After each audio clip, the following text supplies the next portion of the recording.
محمد وبارک وسلم وصلی علیہ الصلاۃ والسلام علیک یا رسول اللہ وعلی آلک واصحابک یا حبیب اللہ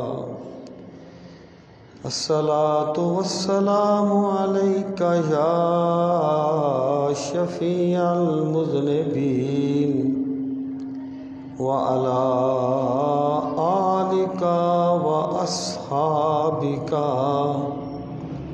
یا رحمۃ للعالمین۔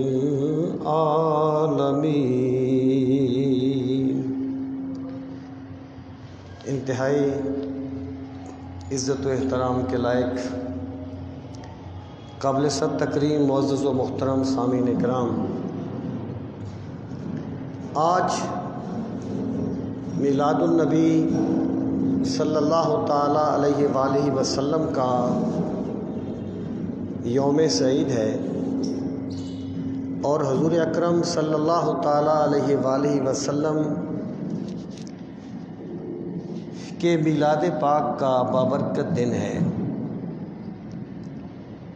ملت اسلامیہ مختلف انداز میں رسول کریم صلی اللہ تعالیٰ علیہ وآلہ وسلم کی ولادت با سعادت کی خوشی بھی مناتے ہیں، اللہ تعالیٰ کی اس نعمت عظمیٰ کا شکر بھی ادا کرتے ہیں، اور ملت اسلامیہ کا رسول کریم صلی اللہ تعالیٰ علیہ وآلہ وسلم کے ساتھ جس محبت اور جس عقیدت کا تعلق ہے، اس کا بھی ایک بہت بڑا منظر ہمیں اس موقع پر نظر آتا ہے۔ حق یہ ہے رسول کریم صلی اللہ تعالیٰ علیہ وآلہ وسلم کی ذات گرامی صرف مسلمانوں کے لیے اللہ تعالیٰ کی رحمت نہیں ہے، بلکہ اللہ تعالیٰ نے حضور علیہ الصلاۃ والسلام کو تمام جہانوں کے لیے رحمت بنا کر بھیجا ہے۔ آج کے اس بابرکت موقع پر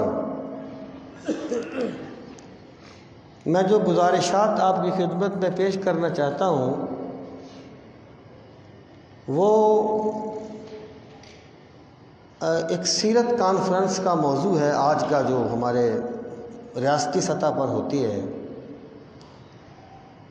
کہ سیرت نبوی صلی اللہ علیہ وسلم کی روشنی میں ماحولیاتی آلودگی کا خاتمہ کیسے ممکن ہے۔ سامعین محترم، میں یہاں پہ یہ بات عرض کروں گا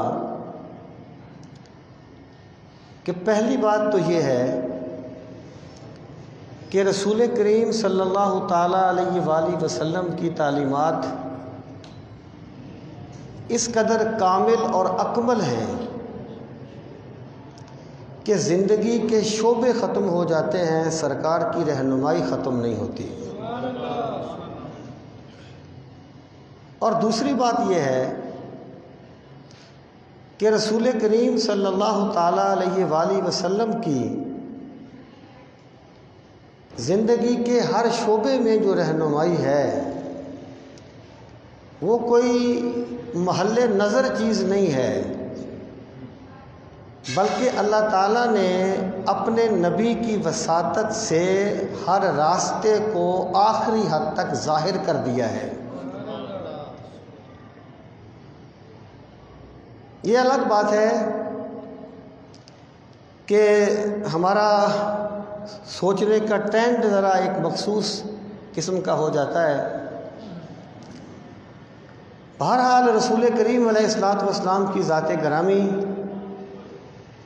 کو اللہ تعالیٰ نے اس طرح مبعوث فرمایا ہے کہ زندگی کا ہر مسئلہ آپ نے واضح طور پر حل فرمایا ہے۔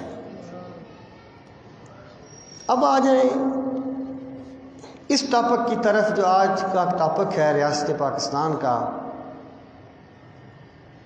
کہ ماحولیاتی آلودگی کا خاتمہ کیسے ممکن ہے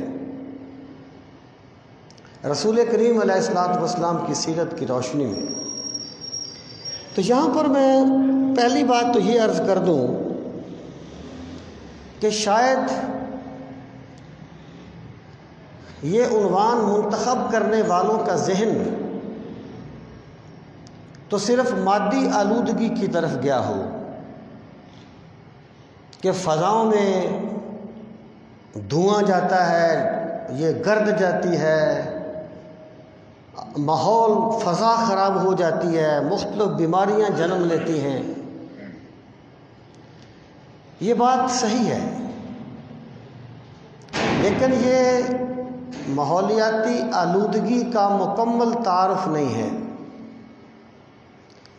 ماحولیاتی آلودگی مادی بھی ہوتی ہے اور غیر مادی بھی ہوتی ہے۔ اب یوں کہیے کہ فزیکلی بھی ہوتی ہے، اسپرچولی بھی ہوتی ہے۔ اگر کوئی فرد، کوئی قوم، کوئی معاشرہ کوئی ایسا کام کرتا ہے جس کی وجہ سے لوگوں کے جذبات مجروح ہو جاتے ہیں اور ایک اضطراب کی فضا بن جاتی ہے اور ایک عجیب قسم کی بے چینی پیدا ہو جاتی ہے لوگوں میں، تو یہ ماحولیاتی آلودگی اس ماحولیاتی آلودگی سے کم نہیں ہے۔ وہ ماحولیاتی آلودگی ہمارے جسم پہ حملہ کرتی ہے اور یہ ماحولیاتی آلودگی ہمارے ایمان پہ حملہ کرتی ہے۔ انصاف یہ ہے کہ ہم رسول کریم صلی اللہ تعالیٰ علیہ وآلہ وسلم کی سیرت کی رہنمائی اس طریقے سے لیں کہ نہ مادی آلودگی باقی رہے، نہ روحانی آلودگی باقی رہے۔ اب یہاں پہ میں ایک اصولی بات آپ کی خدمت میں عرض کروں، وہ یہ کہ دین کیا ہے، تعلیمات نبوت کیا ہے اور دین کی روح کیا ہے۔ یہ دو چیزیں ہوتی ہیں، ایک ہوتا ہے سوچ،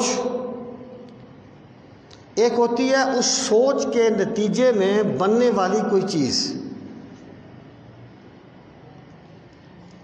یعنی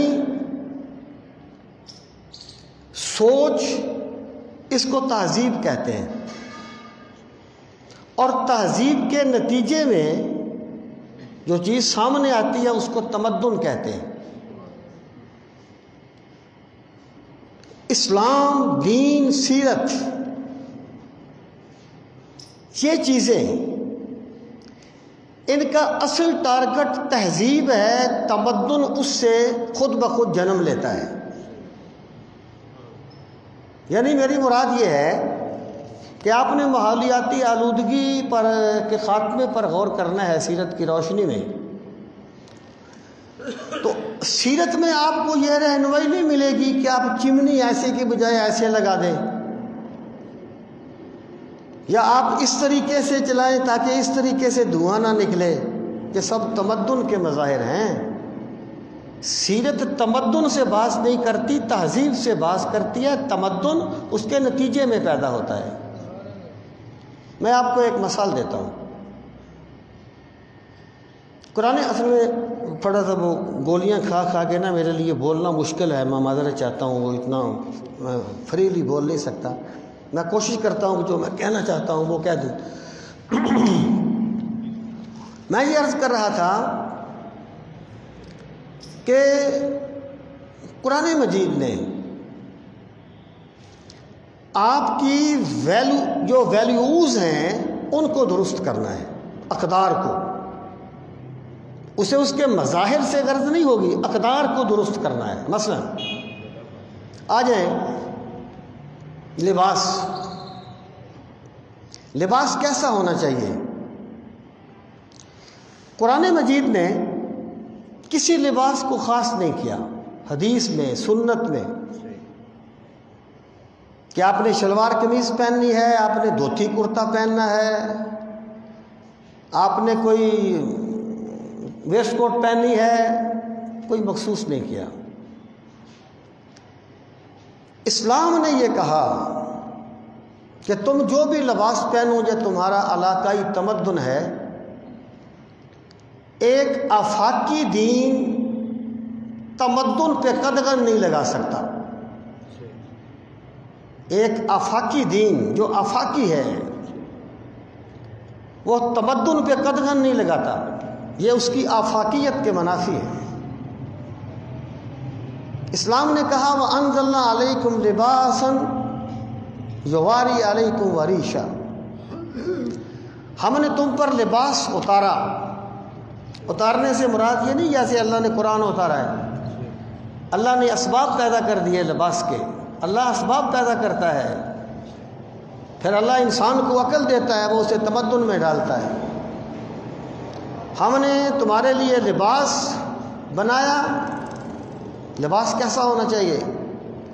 یواری علیکم، جو تمہاری شرمگاہ کو ڈھانپے، وریشا، اور تمہیں اچھا لگے۔ یہ اسلام نے بنیادی اقدار دے دی۔ اسلام نے یہ نہیں کہا کہ تم نے فلاں، ہاں جو لباس رسول کریم علیہ السلام نے پہنا، اگر کوئی بندہ سرکار کی محبت میں اسے پہنتے تو سبحان اللہ، نور علی نور ہے، لیکن سرکار نے یہ نہیں فرمایا جو اس طرح کا لباس نہیں پہنے گا وہ گناہ گار ہوگا۔ قدغن نہیں لگائی، پابندی نہیں لگائی۔ رسول کریم صلی اللہ تعالی علیہ وآلہ وسلم کے ساتھ جس چیز کی نسبت ہو گئی وہ بے مثال ہو گئی۔ جو ادا آپ نے اپنا لی وہ اداؤں کی امام بن گئی، لیکن قدغن نہیں لگائی کسی چیز پر۔ دو بنیادی باتیں دے دی، وَأَنزَلْنَا عَلَيْكُمْ لِبَاسًا يُوَارِي سَوْآتِكُمْ وَرِيشًا۔ اب جو لوگ یہ کہتے ہیں کہ جناب سائنس نے بڑی ترقی کر لی، اب ہمیں وحی کی رہنمائی کی ضرورت نہیں ہے، ان سے پوچھئے سائنس نے تمہیں کیا دیا ہے؟ سائنس نے تمہیں اقدار دی ہیں یا تمدن دیا ہے؟ سائنس نے تمہیں اقدار نہیں دی، سائنس نے تمہیں تمدن دیا ہے۔ پہلے بندہ اونٹ پہ سفر کرتا تھا، گھوڑوں پہ سفر کرتا تھا، پیدل سفر کرتا تھا، اب وہ اچھی اچھی گاڑیوں پہ سفر کرتا ہے، اب وہ ہوائی جہازوں پہ سفر کرتا ہے۔ تو جس طریقے سے گھوڑے پہ سفر کرنے کے کچھ آداب ہیں، اس طریقے سے جہاز پہ سفر کرنے کے بھی وہی آداب ہیں، اس طریقے سے گاڑیوں پہ سفر کرنے کے بھی وہی آداب ہیں۔ اس کا یہ مطلب تو نہیں ہے کہ اگر ایک بندہ پہلے پیدل چل کے اسمبلی میں جاتا تھا، اب وہ کسی ہوائی جہاز پہ چلا جاتا ہے تو وہ کہے مجھے مذہب کی ضرورت نہیں رہی۔ مذہب کی ضرورت تو جیسے تجھے اونٹ پر سواری کے وقت تھی ویسے تجھے جہاز پر سواری کے وقت بھی ہے۔ حدود اور جو ویلیوز ہیں ان کا جو تحدید ہے وہ تو مذہب کرتا ہے، وہ تو رسول کریم علیہ السلام کی ذات گرامی نے کیا ہے۔ سامعین محترم، اب میں یہ عرض کرنا چاہتا ہوں کہ جس طرح ایک بنیادی تعلیم دے دی لباس کے بارے میں کہ لباس ایسا ہونا چاہیے جو تمہاری شرم گاہوں کو ڈھانپے، اور پھر دیکھیں قرآن کریم نے کہا کہ جب حضرت آدم علیہ السلام نے نسیاناً اس درخت سے کھا لیا تو ان کے جسم سے جنتی لباس اتر گئے۔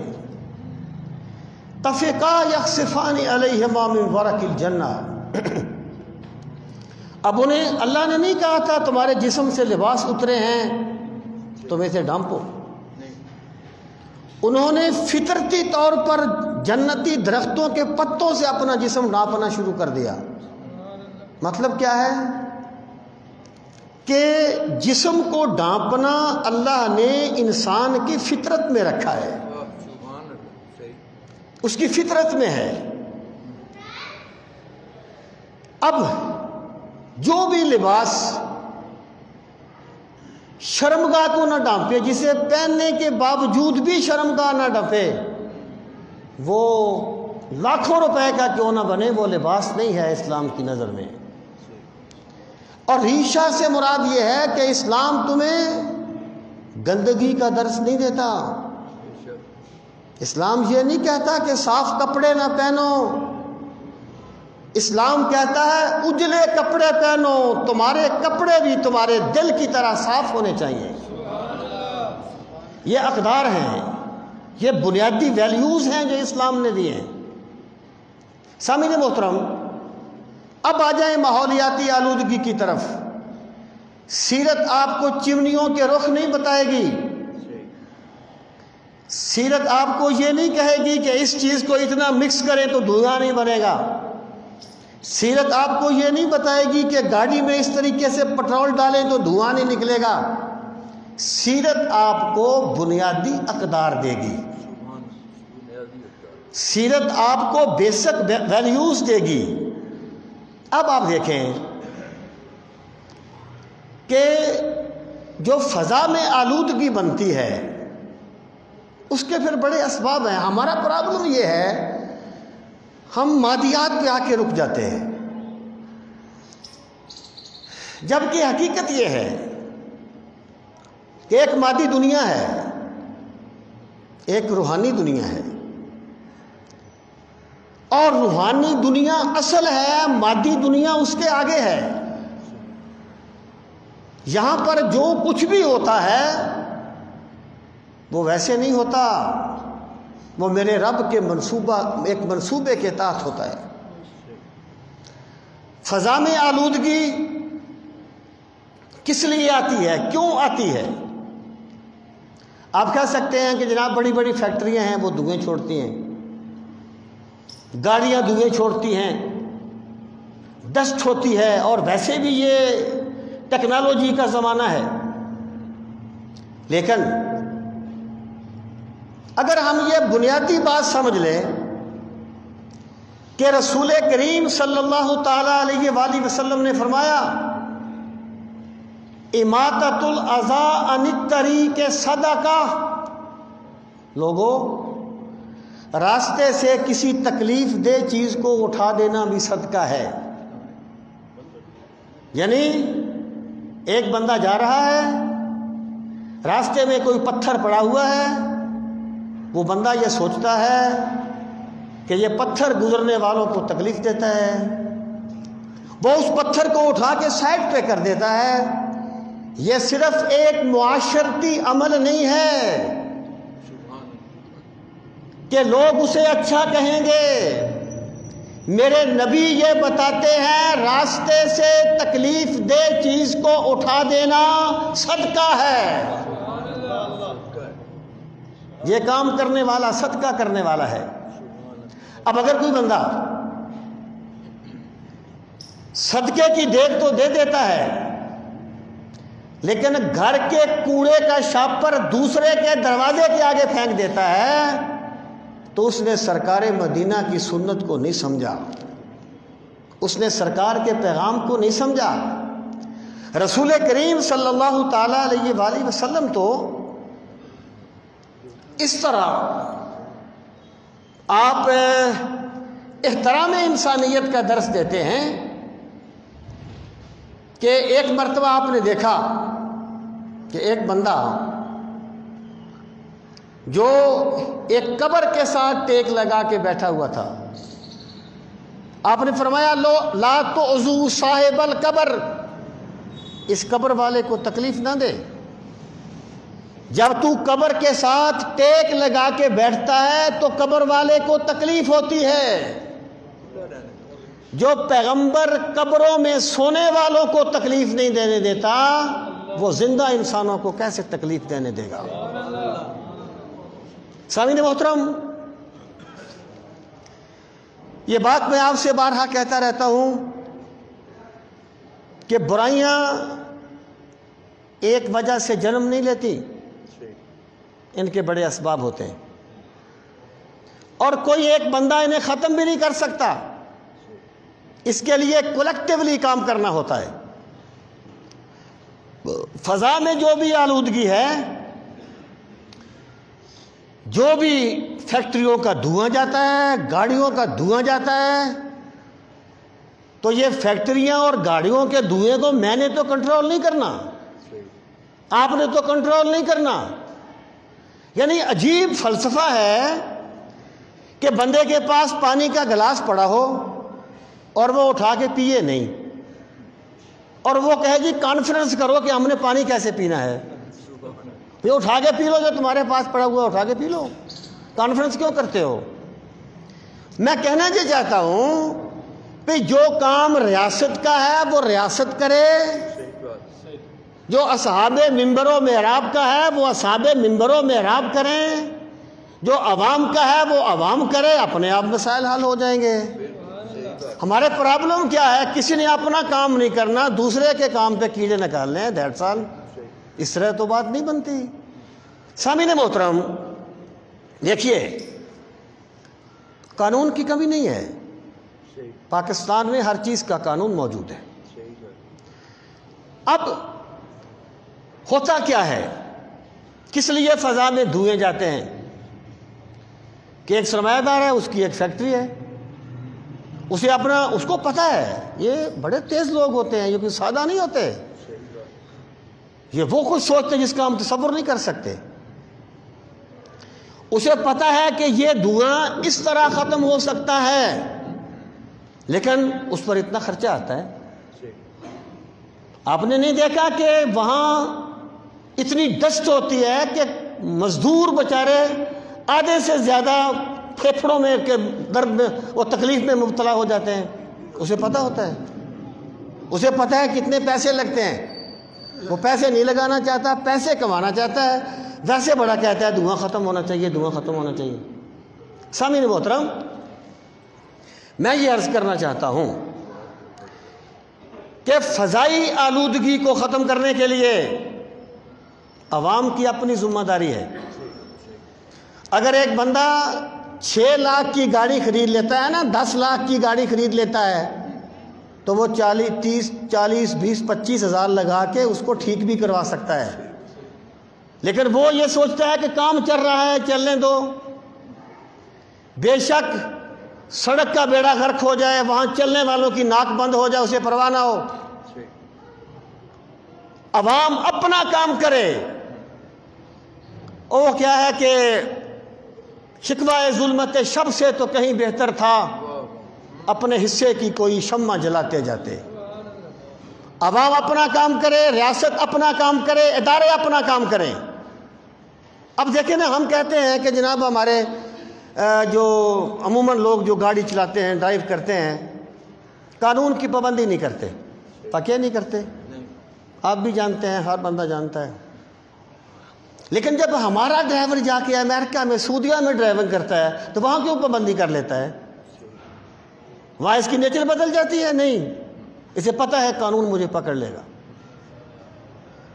جو یہاں پر رائٹ لیفٹ کا کوئی فرق نہیں کرتا، وہاں مجال ہے لین بھی چھوڑ دے۔ یعنی میلاد کے جلوس برطانیہ میں بھی ہر جگہ نکلتے ہیں۔ کیسے نکلتے ہیں؟ آدھی سڑک پہ جلوس چلتا ہے، آدھی سڑک خالی ہوتی ہے۔ کسی جلوس والے کی ہمت نہیں ہے سڑک کو بند کرے، انہیں پتہ ہے قانون ہے۔ میں یہ کہنا چاہتا ہوں کہ جب تک ہر بندہ اپنی ذمہ داری ادا نہ کرے، اس وقت تک اسے دوسروں پر تان نہیں کرنا چاہیے۔ یہ تان کرنا جو ہے نا، یہ شکست خوردہ قوموں کا طریقہ ہوتا ہے، اور زندہ قومیں اپنی ذمہ داری کا احساس کرتی ہیں۔ مجھے سیدنا فاروق اعظم رضی اللہ تعالیٰ عنہ کی وہ بات یاد آ جاتی ہے۔ آپ فرمایا کرتے تھے کہ ریاست کیا ہے، خلافت کیا ہے؟ مجھے یہ ایک بڑھیا نے سمجھایا تھا۔ امیر المومنین سیدنا فاروق اعظم 24 لاکھ مربع میل کا خلیفہ، جس کے جلال سے کیسر و کسریٰ کے در و دیوار کانپتے تھے، کہتے تھے مجھے خلافت کا مفہوم ایک بوڑھی عورت نے سمجھایا تھا۔ لوگوں نے کہا امیر المومنین کیسے؟ فرمایا جب میں بیت المقدس کی فتح سے واپس آ رہا تھا، میں نے راستے میں سوچا کہ میں خیموں میں جاؤں اور خیموں میں رہنے والے لوگوں سے پوچھوں تمہارا عمر کے بارے میں کیا خیال ہے۔ کہتے ہیں میں ایک خیمے میں چلا گیا، وہاں ایک بڑھیا بیٹھی ہوئی تھی، میں نے اسے کہا مائی عمر کے بارے میں کیا خیال ہے؟ کہنے لگی اللہ اس کا بھلا نہ کرے، سنا ہے بیت المقدس سے واپس آ گیا ہے۔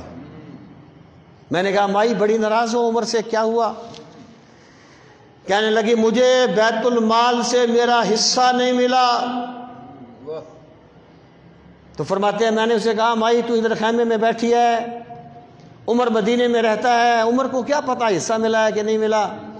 تو اپنا کوئی نمائندہ بھیج، کوئی آدمی بھیج ان کے پاس، ان سے مطالبہ کرے، پھر نہ ملے تو شکوہ کرنا۔ اس بڑھیا نے کہا، کہنے لگی اگر عمر مدینے میں بیٹھ کے یہ معلوم نہیں کر سکتا تھا کہ اس بڑھیا کو اس کا حصہ ملا ہے یا نہیں ملا تو وہ خلیفہ کس لیے بن گیا تھا؟ نہ ادھر ادھر کی بات کر، یہ بتا کہ قافلہ کیوں لٹا۔ مجھے راہزنوں سے غرض نہیں، تیری راہبری کا سوال ہے۔ یہ ہوتی ہیں زندہ قومیں۔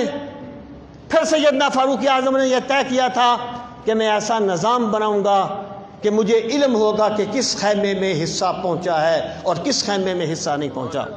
یہ زندہ قوموں کا شعار ہوتا ہے، اور دوسروں پر الزام دیتے رہنا شکست خوردہ قوموں کی علامت ہوتا ہے۔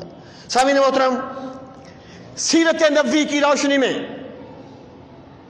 ہمیں جو سب سے پہلی چیز نظر آتی ہے وہ یہ، سرکار نے فرمایا اماطۃ الاذی عن الطریق صدقہ، راستے سے تکلیف دہ چیز کو اٹھا دینا صدقہ ہے۔ یہ محاوراتی زبان ہے، یہ محاوراتی زبان ہے۔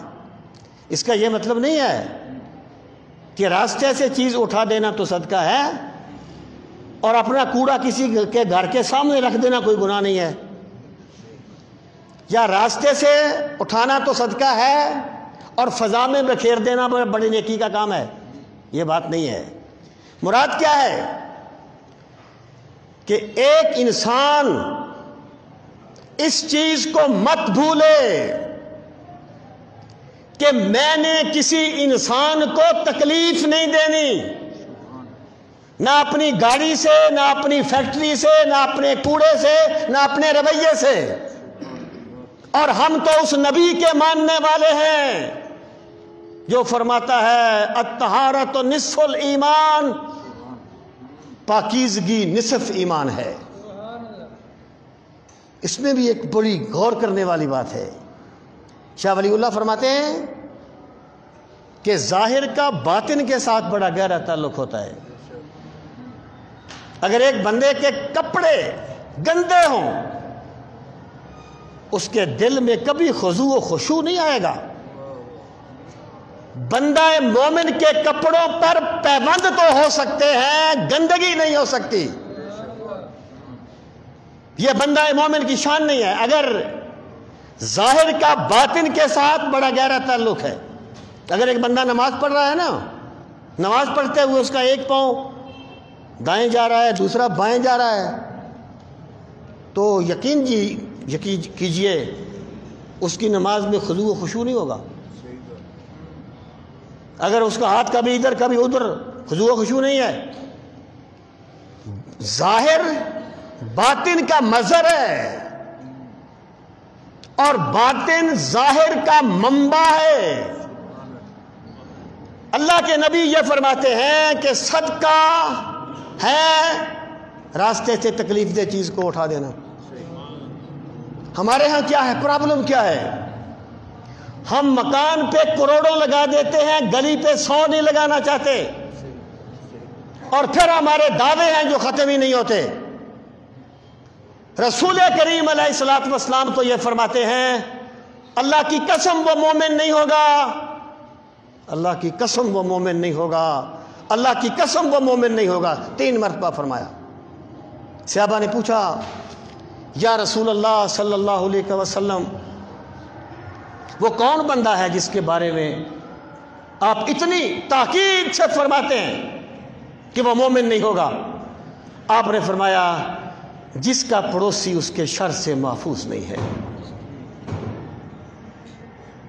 میرا خدا فقط بے تاب سجدوں کی پرکھ ہوگی سرے معاشر، فقط بے تاب سجدوں کی پرکھ ہوگی سرے معاشر، وضو پر کون جائے گا یہ سجدے کون دیکھے گا؟ میرا خدا تو جذبے دیکھتا ہے، اگر جذبے سلامت نہ ہوں تو سجدے رائیگاں چلے جاتے ہیں، اگر جذبے سلامت ہوں تب ہر سجدہ اللہ کی بارگاہ میں لے جاتا ہے۔ سامعین محترم، رسول کریم صلی اللہ تعالی علیہ وآلہ وسلم نے لوگوں کو تکلیف دینے سے منع کیا۔ یہ بات کارخانہ دار بھی سوچے، فیکٹری کا مالک بھی سوچے، فرد بھی سوچے، افراد بھی سوچیں۔ دیکھیے اسلام کیا کہتا ہے، اسلام کیا ہے؟ رسول کریم علیہ الصلوۃ والسلام نے فرمایا اللہ نے ایک نیک اور پارسا عورت کو اس لیے دوزخ میں ڈال دیا کہ اس نے ایک بلی کو پیاسا بھوکا مار دیا تھا۔ ایک بلی کو باندھ کے رکھا ہوا تھا، پیاسا مار دیا، بھوکا مار دیا، وہ عورت دوزخ میں جائے گی۔ اور اللہ نے ایک گناہگار کو اس لیے بخش دیا کہ اس نے ایک پیاسے کتے کو پانی پلایا تھا۔ پڑھ عالم فاضل ہوئیوں کدی اپنے آپ نو پڑھیا ہی نہیں، نت جا ورداں مندر مسیتی کدی من اپنے وچ وڑیا ہی نہیں، ایویں روز شیطان نہ لڑداں کدی نفس اپنے نہ لڑیا ہی نہیں، تے بلے شاہ آسمانی اڑدیاں پھڑداں جڑا گھر بیٹھا کدے پھڑیا ہی نہیں۔ سرکار فرماتے ہیں انسان کا احترام کرو، اور مومن کی تعریف کیا کی؟ سرکار نے مومن کس کو قرار دیا؟ میں ایک بات عرض کر دوں، ایک چیز کی مختلف تعبیریں ہوتی ہیں، اختلاف نہیں ہوتا۔ جیسے یہ ناممکن ہے کہ ایک انسان کا آدھا چہرہ مسکرائے اور آدھا نہ مسکرائے، ایسا ہو سکتا ہے؟ نہیں ہو سکتا۔ جیسے یہ ممکن نہیں ہے کہ بندے کا آدھا چہرہ مسکرائے اور آدھا نہ مسکرائے، اسی طرح یہ بھی ممکن نہیں ہے کہ بندے کے دل میں ایک نیکی اتر جائے اور دوسری نیکی نہ آئے۔ نیکیاں ریلیٹڈ ہوتی ہیں، ایک دوسرے سے منسلک ہوتی ہیں، یہ ایک ہی چیز کی مختلف تعبیریں ہوتی ہیں۔ جیسے ایک بندے کا نام ہے حافظ قاری محمد اسلم، اب کبھی آپ نے کہہ دیا حافظ صاحب نے یہ کہا، کبھی آپ نے قاری صاحب نے یہ کہا، کبھی آپ نے کہا اسلم صاحب نے یہ کہا، بات تو وہی ہے نا، مختلف تعبیریں ہیں۔ ایمان کیا ہے؟ اور صاحب میلاد صلی اللہ علیہ وسلم نے مومن کی کیا نشانی بتائی ہے، اس کی بھی آپ نے کئی جہتیں بیان فرمائی، لیکن مدعا ایک ہے، مدعا ایک ہے۔ مدعا یہ ہے، میں پہلے بتا دوں تاکہ کنسپٹ کلیئر ہو جائے، کہ اللہ کو راضی کرنے کے لیے اس کی مخلوق کو خوش رکھو، یہ دین ہے۔ اللہ کو راضی کرنے کے لیے صرف خدمت خلق کچھ نہیں کرے گی آخرت میں اگر ایمان نہیں ہوگا۔ سامعین محترم، اب آپ دیکھیں، ایک موقع پہ سرکار نے فرمایا لا یؤمن احدکم حتی یحب لأخیہ ما یحب لنفسہ، اے لوگو، تم میں سے کوئی شخص اس وقت تک مومن نہیں ہو سکتا جب تک وہ اپنے بھائی کے لیے وہی نہ چاہے جو اپنے لیے چاہتا ہے۔ کوئی بندہ چاہتا ہے کہ یہ میرے پڑوس والا کوڑا اٹھا کے میرے گھر کے سامنے رکھ جائے، کوئی چاہتا ہے ہماری گلی گندی ہو، کوئی چاہتا ہے کوئی مجھے تکلیف دے، جب تک یہ پازیٹو سوچ دوسروں کے لیے نہ بن جائے اس وقت تک ایمان کی حلاوتیں نہیں ملتی۔ لا یؤمن احدکم حتی یحب لأخیہ ما یحب لنفسہ۔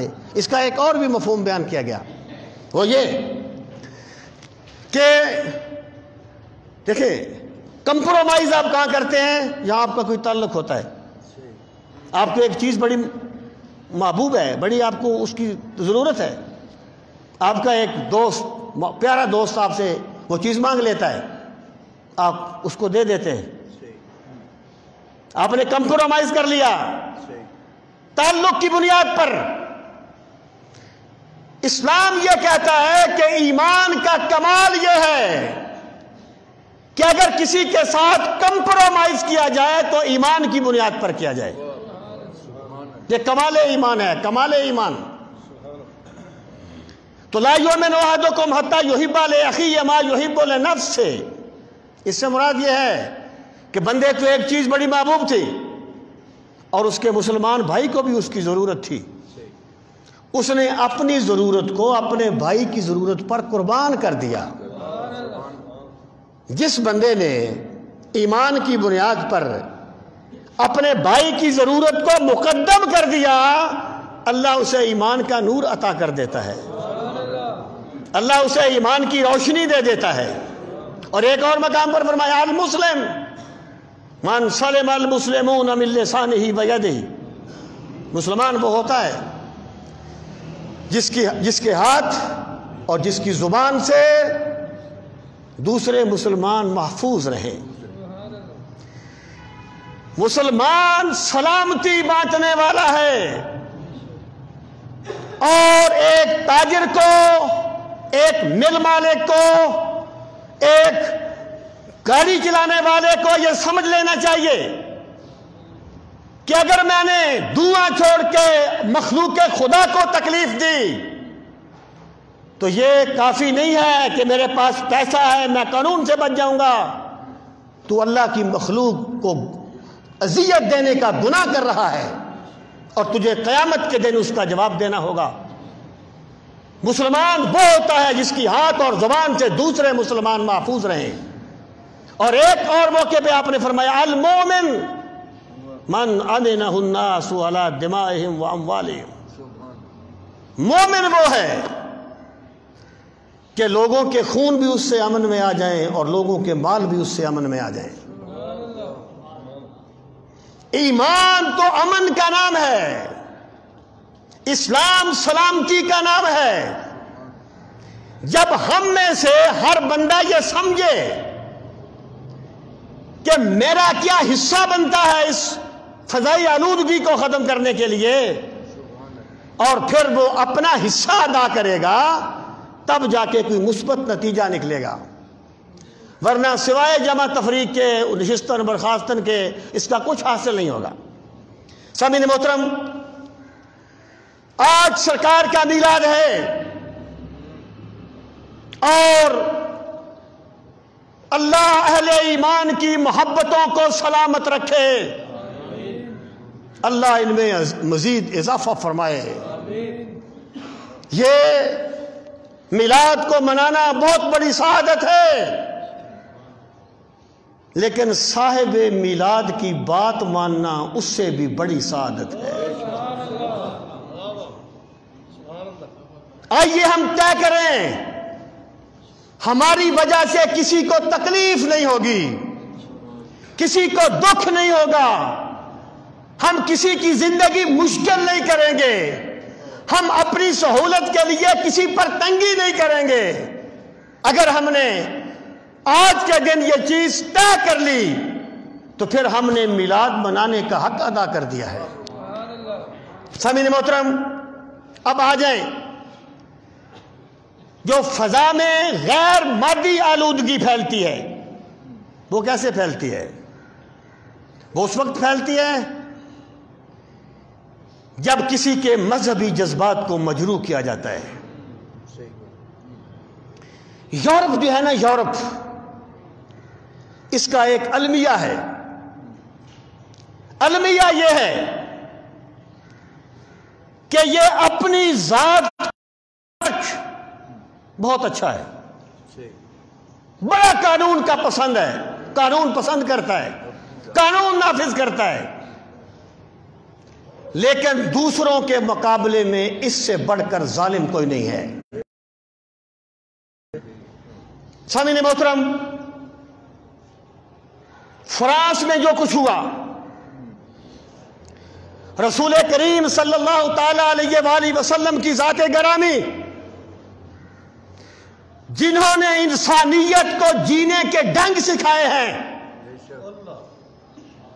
جنہوں نے ذات پات کا خاتمہ کر کے وحدت نسل انسانی کا پیغام دیا ہے، جنہوں نے بادشاہی کی زنجیریں توڑ کر شورا کا تصور دیا تھا، جنہوں نے گورے اور کالے کی تمیز کو مٹا دیا تھا، جنہوں نے عورتوں کے حقوق کی آواز کو بلند کیا تھا، جو اگر افریقہ کے جنگلوں میں آج کسی عورت کو اس کا کوئی حق ملتا ہے تو یہ میرے محمد کا صدقہ ہے صلی اللہ علیہ وسلم۔ اس ذات گرامی پر طعن کیا گیا، تنقید کی گئی۔ یاد رکھیے کہ میرے نبی کی ذات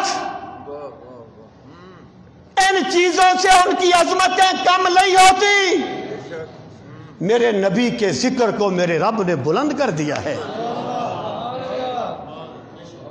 جب اس ایران کے بادشاہ نے خط پھاڑا تھا نا سرکار کا، تو سرکار نے فرمایا اس نے میرا خط نہیں پھاڑا، اپنی سلطنت کو ٹکڑے ٹکڑے کر دیا ہے۔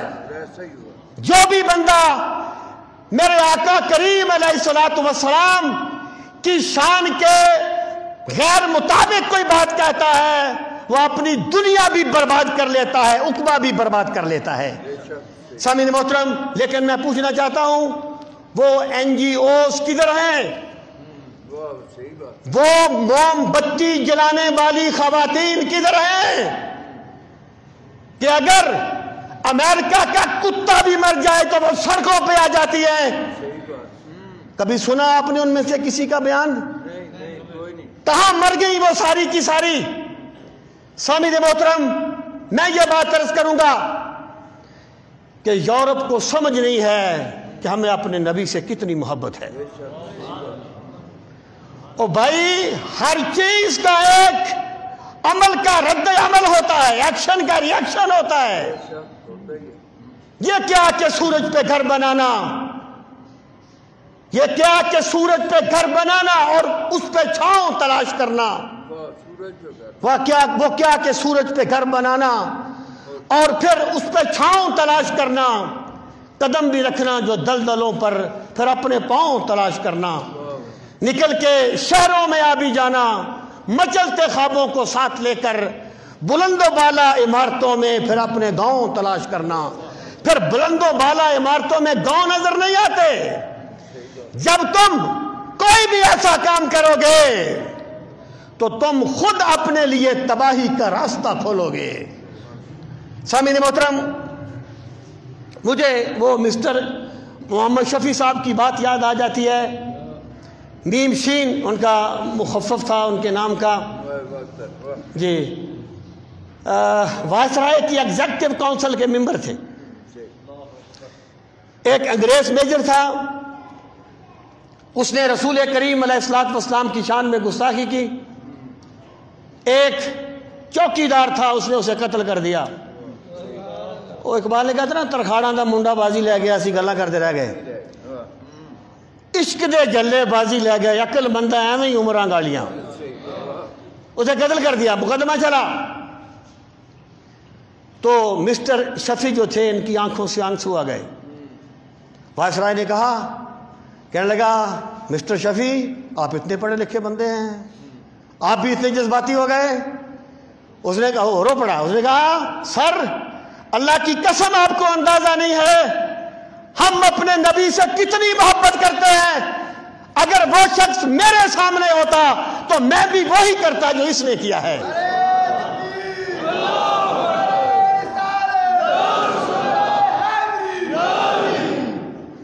سامعین محترم، میں یہ بات عرض کرنا چاہتا ہوں کہ ایسے مواقع پیدا کر کے پھر یہ کہنا کہ کچھ نہ ہو، یہ کسی کے بس میں نہیں ہے۔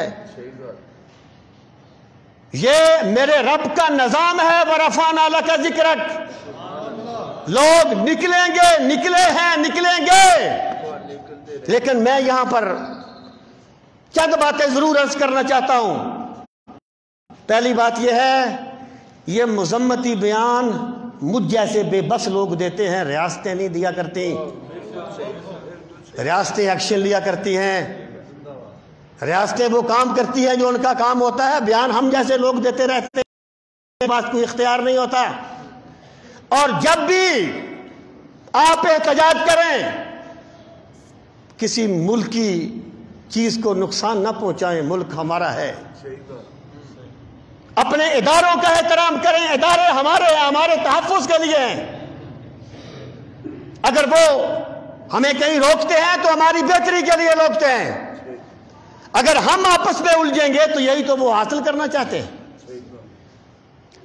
لیکن اس پر جو حقیقی احتجاج ہے، جو مؤثر احتجاج ہوگا، میں کہا کرتا ہوں کہ اگر عوامی احتجاج سے ان خبیثوں کے منصوبے بدلتے تو امریکہ کبھی عراق پہ حملہ نہ کرتا۔ دیکھے تھے آپ نے وہ احتجاج کتنے بڑے بڑے ہوئے تھے، کبھی حملہ نہ کرتا۔ یہ لاتوں کے بھوت باتوں سے ماننے والے نہیں ہیں، یہ ملت اسلامیہ کے سربراہوں کی ذمہ داری ہے کہ اس فرانس کا جو ملک ہے، اس کا جو پریزیڈنٹ ہے جس نے یہ بکواسات کی ہے، تو فرانس کے ساتھ تعلقات منقطع کر لیے جائیں، ان کے سفیر کو پاکستان سے نکال دیا جائے اور ان کی مصنوعات کا بائیکاٹ کر دیا جائے، کچھ نہیں ہوگا، کچھ نہیں ہمارا نقصان ہوگا۔ اور نبی پاک علیہ الصلوۃ والسلام کی حرمت کے لیے اگر بندے کی جان چلی جائے تو کوئی گھاٹے کا سودا نہیں ہے۔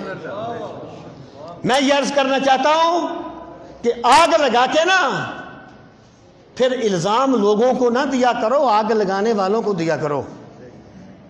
اور وہ جو حقوق انسانی کا بکواس کرتے رہتے ہیں، ان سے پوچھا جائے یہ 1.5 ارب لوگوں کے جذبات کو مجروح کرنا، تمہیں اب حقوق انسانی یاد نہیں آئے؟